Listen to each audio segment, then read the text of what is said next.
कि दूसरी लहर में लगातार गरीब तबके के लोग काफ़ी परेशान रहे। उन्हें खाने पीने के इस जो चीज़ें हैं वो नदारत रही, क्योंकि लगातार जो लोग हैं वो प्रतिदिन कमाते थे और खाते थे।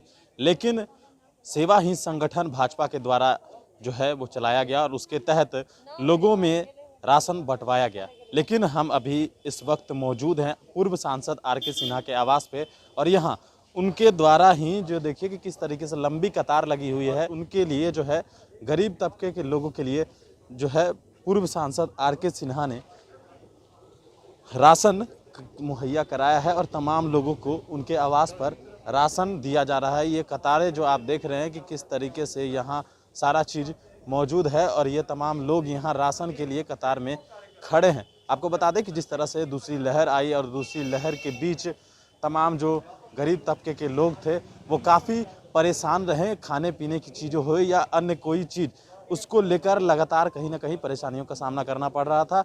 इसी को देखते हुए आज पूर्व सांसद आर के सिन्हा आज से कई महीने पहले से लगातार ये जो काम है वो कर रहे हैं। लोगों, ज़रूरतमंदों को राशन, कच्ची राशन जो है वो बंटवा रहे हैं। और आज यहाँ उनके पुत्र जो हैं वो भी मौजूद हैं, उनसे भी बातचीत करेंगे। हमारे साथ ऋतुराज सिन्हा है, उनसे बात करेंगे कि लगातार आप कोरोना काल में इससे पहले भी सेवा ही संगठन के माध्यम से इस तरह के काम कर रहे हैं, क्या लगता है? देखिए, ये एक बहुत छोटा सा प्रयास है। मैंने जैसे बताया, भारतीय जनता पार्टी का मूल संस्कार सेवा है। राजनीति क्यों? समाज के सेवा के लिए, यही हमारा सोच है। तो उसी के तहत इतने बड़े महामारी के बीच में हमारे राष्ट्रीय अध्यक्ष जी ने, जेपी नड्डा जी ने आह्वान किया। सेवा ही संगठन करके कार्यक्रम भारतीय जनता पार्टी का पिछले 1 महीने से चल रहा है और बिहार के कोने कोने में हर एक स्तर का कार्यकर्ता, मंडल, बूथ, जिला, प्रदेश, हर एक स्तर के कार्यकर्ता लोग, नेता लोग अपने अपने जगह पे सेवा का, राहत का काम, सेवा का काम कर रहे हैं। और उसी क्रम में आज ये काम पटना महानगर के दीघा क्षेत्र में संजीव चौरसिया जी के नेतृत्व में हमने किया। एक तरफ बिहार में वैक्सीनेशन का भी काम तेजी से चल रहा है, क्या कहेंगे? लेकिन कई जगहों पर ऐसा देखा जा रहा है कि वैक्सीनेशन की कमी हो रही है। देखिए, वैक्सीन की कमी के बारे में अफवाह वही लोग उड़ा रहे हैं जो आज से 3 महीना पहले इसको मोदी वैक्सीन और बीजेपी वैक्सीन कर रहे थे। सच्चाई ये है कि भारत सरकार के स्वास्थ्य विभाग ने एक पोर्टल बनाया है जिसमें डेली कोई भी गूगल पे खोल के देख सकता है कि आज देश में कितना वैक्सीन पड़ा है। एक देश पूरे दुनिया में बता दीजिए जिसमें कि 50-60 लाख वैक्सीन प्रतिदिन पड़ रहा हो। एक देश पूरे विश्व में बता दीजिए, कोई नहीं। भारत सरकार प्रधानमंत्री मोदी जी के नेतृत्व में 50-60 लाख वैक्सीन डेली लगा रही है। उसके बावजूद ये भ्रम फैला के लोग समाज का अनिष्ट करना चाहते हैं। वैक्सीन उपलब्ध है, हो सकता है आज नहीं हो, शाम को मिल जाए, 4 घंटा डिलेड हो जाए, 1 दिन रुकना पड़े, लेकिन वैक्सीन निरंतरता से पड़ रहा है और लाखों लाख लोग देश में, बिहार में प्रतिदिन वैक्सीन लगवा रहे हैं। सर, एक सवाल रहेगा कि आप एक युवा हैं और जिस तरह से बिहार में लगातार यह कहा जा रहा है कि जनसंख्या नियंत्रण कानून आना चाहिए, क्या लगता है बिहार में कानून आनी चाहिए? देखिए, मैं युवा के अलावा इकोनॉमिक्स का एक स्टूडेंट भी हूँ। मैं इसको किसी समाज, जात, बिरादरी के नज़रिए से नहीं देखता हूँ। एक इकोनॉमिक्स के स्टूडेंट के तरह से एक बहुत सिंपल सा मेट्रिक है। उस मेट्रिक का नाम है पर कैपिटा जीडीपी। एक औसत आदमी की आय, उसको पर कैपिटा जीडीपी लोग कहते हैं। और पर कैपिटा जीडीपी उन्हीं राज्यों का अधिक है जहां पे पॉपुलेशन को कंट्रोल किया गया है। साउथ के राज्यों को आप देखिए, बहुत तीव्रता से वहां पे पर कैपिटा जीडीपी बढ़ा है, स्टैंडर्ड ऑफ लिविंग में सुधार आया है।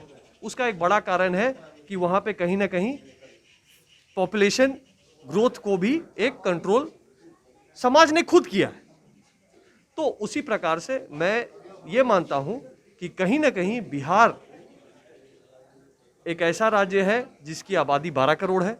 एक ऐसा राज्य है जिसमें कि देश में 26 करोड़ लोग बिलो पॉवर्टी लाइन है, उसमें से 6 करोड़ लोग बिहार में हैं।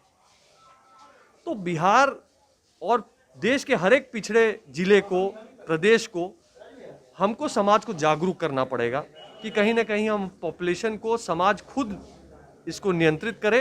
ताकि हमारे समाज की व्यवस्था, इकोनॉमी की हालत, औसत व्यक्ति की आय और उसका व्यवस्था बेहतर हो। सवाल आखिरी है, ये सेवा ही संगठन, इस माध्यम से आप फर्स्ट फेज से ही ये मुहिम चला रहे हैं, क्या थर्ड फेज आने वाला है उसमें भी इसी तरह से लगातार चलता रहेगा? देखिए, ईश्वर ना करे कि देश में थर्ड वेव का प्रकोप आए, हम सबको मिलकर प्रयास करना चाहिए। प्रधानमंत्री जी ने एक बहुत बढ़िया मैसेज दिया है, 2 डोज वैक्सीन, 2 गज की दूरी और 2 मास्क, ये प्रधानमंत्री जी का मैसेज है। हम सब इसका पालन करें, थर्ड वेव ना आए इसके लिए हमको प्रयास करना चाहिए। बची बात सेवा कार्यों की, भारतीय जनता पार्टी का हर एक कार्यकर्ता, जिसमें से हम भी एक हैं, निरंतरता से समाज के बीच में सेवा एवं राहत कार्य में लगा रहता है। वो कोरोना का काल हो, वो बाढ़ का समय हो या कोई और आपदा का समय हो, निरंतरता से लोग लगे रहते हैं। हर एक भारतीय जनता पार्टी का कार्यकर्ता लगा रहता है और हमें भी पूरा विश्वास है कि क्रीड़ा प्रकोष्ठ भारतीय जनता पार्टी, किसान मोर्चा भारतीय जनता पार्टी और हमारे विधायक जैसे संजीव चौरसिया जी, इन सबों के साथ मिलकर हम भी लगातार इस सेवा के कार्य को बढ़ाते रहें। बहुत बहुत धन्यवाद। हमारे साथ ऋतुराज सिन्हा थे, कई ऐसे सवाल थे जो हमने इनसे जाने और इस तरीके के जो काम है वो लगातार बीजेपी के तरफ से या बीजेपी के कार्यकर्ता हैं और पूर्व सांसद आर.के. सिन्हा के बेटे थे, इनसे हमने जाने। और तमाम लोग यहाँ लाइन में कतार में खड़े हैं और यहाँ जिस तरह से देखिए कि यहाँ लगातार जो लोग आ रहे हैं उनको बांटा जा रहा है। देखिए तस्वीरें देखिए कि किस तरीके से यहाँ जो है तमाम लोगों को उन्हीं के द्वारा जो है वो बांटा जा रहा है। साफ तौर पर आप तस्वीरें देखिए। ये थे ऋतुराज सिन्हा जिनसे हमने बात की। और भी अपडेट्स देंगे बड़ी इन्फॉर्मेशन के साथ। नमस्कार।